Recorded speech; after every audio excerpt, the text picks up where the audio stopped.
আজকের দিনটা বিজেপির জন্য ছিল না। আজকে বিজেপি জোড়া ধাক্কা খেয়েছে। বিজেপির বড় পরাজয় এ রাজ্যে এবং তামিলনাড়ুতে ভোটের আগে বিজেপির জন্য নিঃসন্দেহে অস্বস্তির খবর, বড় পরাজয়ের খবর। কেন বলছি ধাপে ধাপে আপনাদেরকে বলবো, দুটো বিষয় বলবো এক্ষেত্রে।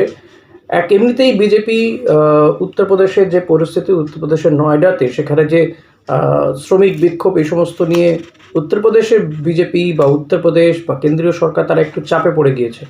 কারণ যে বিজেপি এ রাজ্যে এসে বারবার করে বলছে তারা চাকরি দেবে, এসেই বছর বছর সরকারি নিয়োগ হবে, যে সমস্ত জায়গাতে নিয়োগ বন্ধ হয়ে রয়েছে সেখানে নিয়োগ হবে, সঠিক পদ্ধতিতে নিয়োগ হবে, হ্যাঁ, এই সমস্ত প্রতিশ্রুতি দিচ্ছে, সেখানে দেখা যাচ্ছে এবং ডাবল ইঞ্জিনের সরকারের যে কী অবস্থা উত্তরপ্রদেশের সেই ছবি কিন্তু দেখিয়ে দিয়েছে উত্তরপ্রদেশের নয়ডাতে। যদিও সেখানে অবশ্য পাক ষড়যন্ত্রের খুঁজে পেয়েছে উত্তরপ্রদেশ সরকার।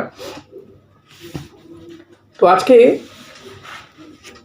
এরই মধ্যে এই সমস্ত বিষয় যখন ডামাডোল চলছে, দু রাজ্যে যখন নির্বাচন রয়েছে, তখন কিন্তু নির্বাচনী প্রচার তো চলছে, এর মধ্যে একটা বেশ ভালো রকমের একটা পদক্ষেপ নিতে চেয়েছিল ভারতীয় জনতা পার্টি, এবং যেটা নিয়ে তারা এই প্রচারে বা ভোটের আগে একটা বড়সড় প্রভাব ফেলতে চাইছিল, বিশেষ করে মহিলাদের মধ্যে বিশেষ একটা প্রভাব ফেলতে চেয়েছিল কেন্দ্রীয় সরকার। তারা 3 দিনের একটা অধিবেশন ডাকে, বিশেষ অধিবেশন, বাজেট অধিবেশনের এক্সটেন্ডেড পার্ট 16, 17 এবং 18। এই 3 দিন সংসদের আসন সংখ্যা বৃদ্ধি, অর্থাৎ সংবিধান সংশোধনী বিল, আসন সংখ্যা বৃদ্ধি করা এবং তার সঙ্গে মহিলা সংরক্ষণ বিলটা জুড়ে দিয়ে তারা একটা বিল এনে পাশ করাতে চেয়েছিল।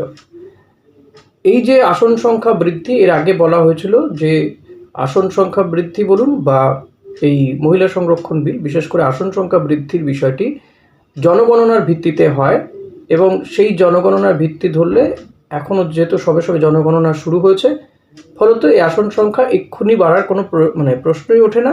সেক্ষেত্রে সব কিছু এই জনগণনা শেষ হবে 2027-এ, ফলত এই বিল এনে পাশ করিয়ে লোকসভা নির্বাচন 2029 সালে, তার আগে এটা করা সম্ভব নয়। তাই তড়িঘড়ি এই বিল পাশ করাতে চেয়েছিল কেন্দ্রীয় সরকার। এক্ষেত্রে 2011 সালের জনগণনাকে ভিত্তি করে তারা আসন বন্টন করতে চেয়েছিল, বলেছিল যে প্রত্যেকটা রাজ্যের ক্ষেত্রেই 50% করে আসন বাড়বে। আর এখানেই বঞ্চনার অভিযোগ তোলে বাংলা থেকে শুরু করে সাউথের রাজ্যগুলো, তামিলনাড়ু কিংবা কেরল, হ্যাঁ, এই রাজ্যগুলো তারা বঞ্চনার অভিযোগ তোলেন। তামিলনাড়ুর মুখ্যমন্ত্রী MK স্ট্যালিন তো এই বিল উড়িয়েও দেন। তো 850টা আসন করা হবে বলা হয়েছিল, এবং এক্ষেত্রে অভিযোগ করছিল যে কেন্দ্রীয় সরকার আসলে চাইছে যে গোবলায় যেহেতু আসন সংখ্যা বেশি, বিশেষ করে উত্তরপ্রদেশে, সেখানে এক ধাক্কায় বিপুল সংখ্যক আসন বেড়ে যেত, এবং সেখানে তাদের, কারণ তারা এবারের নির্বাচনে, এই 24-এর লোকসভা নির্বাচনে দেখেছে যে তাদের আসন সংখ্যা অনেকটাই এক ধাক্কায় কমে গিয়েছে। ফলত তারা চেয়েছিল যে 2029 সালে যদি আবারও ক্ষমতায় আসতে হয় তাহলে এই গোবলয় আসন সংখ্যা বাড়িয়ে দেওয়া হোক, এবং সেটাকেই তাদের প্ল্যান করেছিল বলে মনে করছে অভিজ্ঞ মহল এবং বিরোধী রাজনৈতিক দলগুলো। বিশেষ করে উত্তরপ্রদেশ, মধ্যপ্রদেশে আসন সংখ্যা 1 লাখে অনেকটাই বেড়ে যেত। তো 80টা আসন আছে এই উত্তরপ্রদেশে, 50% মানে যদি বাড়ে তাহলে আরও 40টা, 120টা হয়ে যেত, যেখানে আমাদের রাজ্যে বেড়ে হয়তো 42 থেকে 63টা মতন আসন হতো যদি 50% বাড়ে।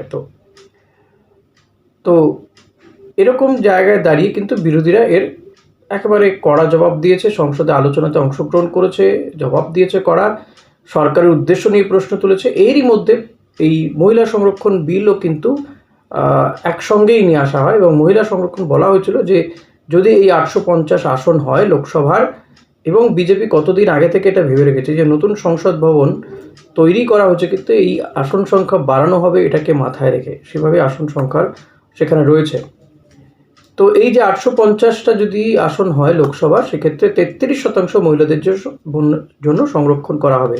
এই জন্য মহিলা সংরক্ষণ বিলও নিয়ে আসে, এবং একসঙ্গেই এই 3টি বিল নিয়ে আসে, এই মহিলা সংরক্ষণ বিল, সংসদে আসন সংখ্যা বৃদ্ধি সংবিধান সংশোধনী বিল, এবং এই ইউনিয়ন টেরিটরিগুলোর এখানেও একটা এই সংশোধনী বিলও কিন্তু নিয়ে আসা হয়।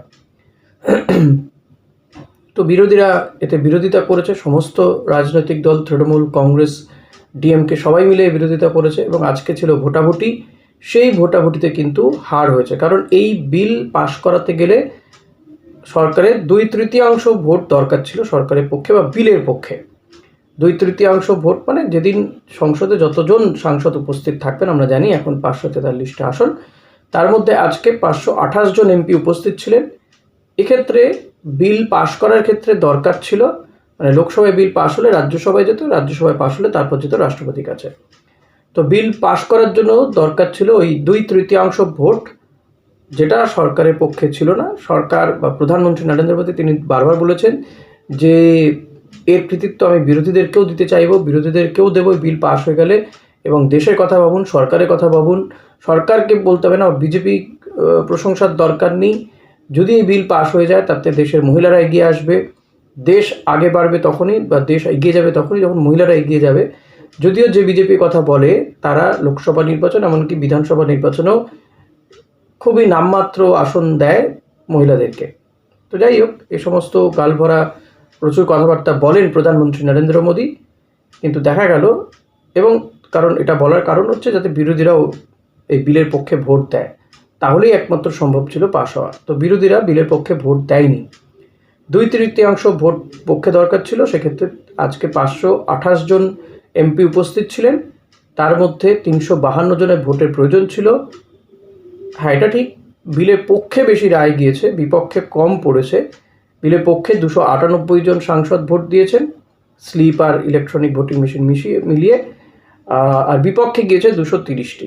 কেন 230টা পাওয়ার পরেও এই বিল, বা পক্ষে 298টা পড়ার পরেও বিল পাশ হলো না? ওই 2/3 ভোট দরকার একটা বিল পাশ করতে গেলে, মানে আজকের দিনে দাঁড়িয়ে 352টা ভোট দরকার ছিল সরকারের, 298তেই থেমে গিয়েছে।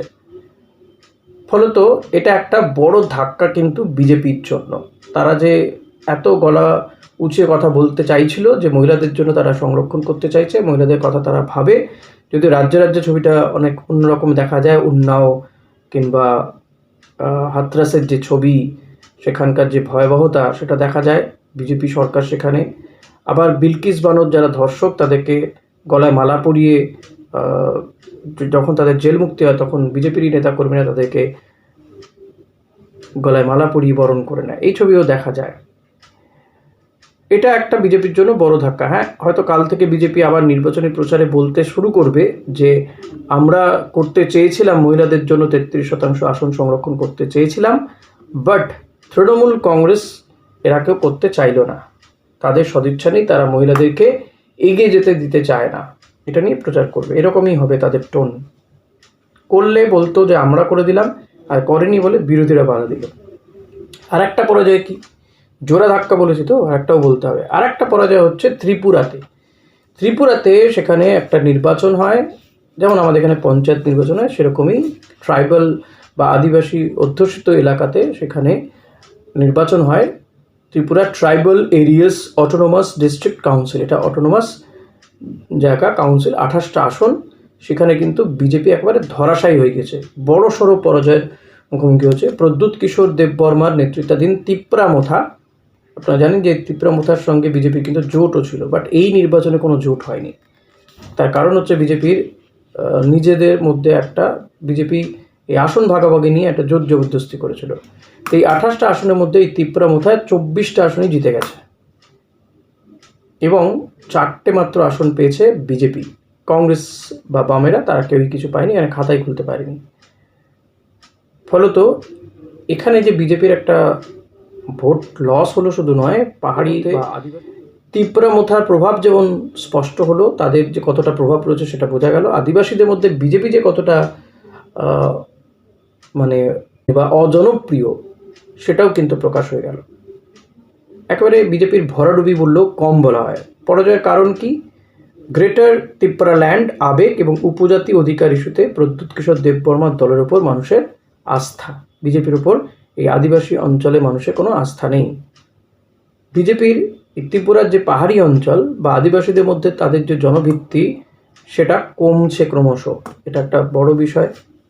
এবং একটা ভবিষ্যতে কিন্তু অন্য ইঙ্গিতও দিচ্ছে, তিপ্রামথা কিন্তু আগামী দিনে বড় পার্টি হয়ে উঠতে পারে ত্রিপুরাতে। সেক্ষেত্রে শাসক দল বিজেপির জন্য বড় সড়ো একটা কিন্তু ওয়ার্নিং বলা যেতে পারে। এবং পার্বত্য অঞ্চলে যে তীব্রমথা এই প্রদ্যুৎ কিশোর দেববর্মা বা প্রদ্যুৎ দেববর্মার যে প্রভাব কতটা বিস্তার হয়েছে সেটা কিন্তু এই নির্বাচন একটা ইঙ্গিত দিচ্ছে। হয়তো এটাও কিন্তু বিজেপির জন্য ভেরি মাচ অ্যালার্মিং। আমাদের রাজ্যে এবং তামিলনাড়ুতে নির্বাচন, তামিলনাড়ুর থেকেও বিজেপি এ রাজ্যে সবচেয়ে বেশি জোর দিয়েছে এই মুহূর্তে দাঁড়িয়ে, যারা নির্বাচন জিততে চায় যেন তেন প্রকারণে।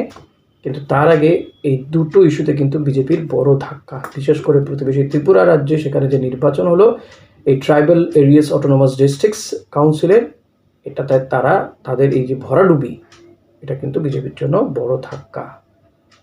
তো আগামী দিনে এই বিষয়গুলোকে বিজেপি কীভাবে হ্যান্ডেল করে, কি প্রচার করে, সেটা একটা বড় বিষয়, এবং তাতে এ রাজ্যের মানুষের উপর কোনো প্রভাব পড়ে কি না, এই দুটো জায়গাতে বিজেপি যে ধাক্কা খেয়েছে, বিজেপির মনোবল কোথাও ভাঙে কিনা সেদিকে নজর রাখতে হবে। আজ এখানেই শেষ করছি। ভিডিওটা ভালো লাগলে লাইক কমেন্ট শেয়ার করতে ভুলবেন না। চ্যানেলে নতুন হলে সাবস্ক্রাইব করে নেবেন। Thank you.